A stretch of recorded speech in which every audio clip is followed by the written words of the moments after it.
تاریخ کے 5 سب سے بڑے مالی اسکینڈلز۔ برنی میڈوف کا پونزی اسکیم، 66 ارب ڈالر۔ برنی میڈوف نے 1990 کی دہائی میں تاریخ کے سب سے بڑے پونزی اسکیم کا آغاز کیا، جس میں انہوں نے سرمایہ کاروں کو مستقل اور اعلیٰ منافع کی یقین دہانی کرائی۔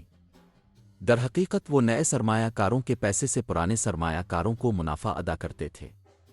یہ اسکیم 2008 میں اس وقت بے نقاب ہوئی جب مالی بحران کے دوران بڑی تعداد میں سرمایہ کاروں نے اپنی رقم واپس لینے کی کوشش کی۔ میڈوف کو 2009 میں 150 سال قید کی سزا سنائی گئی اور ہزاروں افراد اپنی زندگی بھر کی جمع پونجی سے محروم ہو گئے۔ اینرون اسکینڈل، 74 ارب ڈالر مارکیٹ کا نقصان۔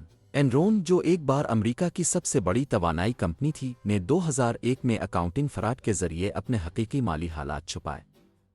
کمپنی کے ایگزیکٹوز نے جعلی کمپنیاں بنا کر اربوں ڈالر کا قرضہ چھپایا اور منافع کو بڑھا چڑھا کر پیش کیا۔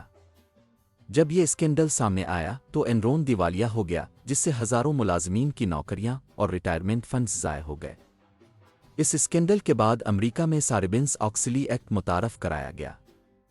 وائرکارڈ اسکینڈل، 2.1 ارب ڈالر کا فرار۔ جرمن ادائیگی پروسیسر وائرکارڈ نے 2019 تک جعلی بیلنس شیٹس اور آڈٹ رپورٹس کے ذریعے دنیا کو یقین دلایا کہ اس کے پاس اربوں ڈالر کی نقد رقم موجود ہے۔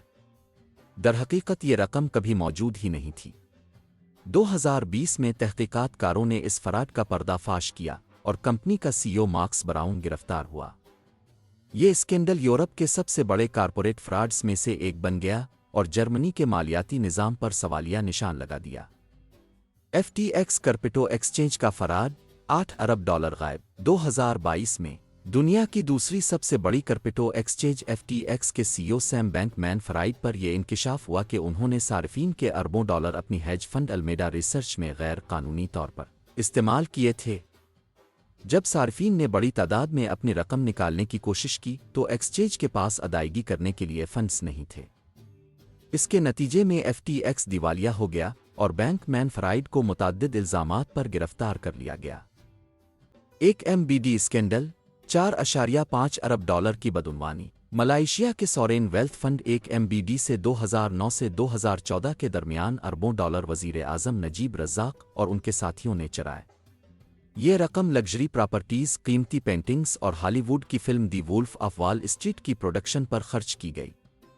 2015 میں اس اسکینڈل کے انکشاف کے بعد نجیب رزاق کو گرفتار کر لیا گیا اور گولڈمین سیکس جیسی بینکوں پر بھاری جرمانے عائد کیے گئے۔ یہ اسکینڈل ملائیشیا کی تاریخ کا سب سے بڑا مالی اسکینڈل ثابت ہوا۔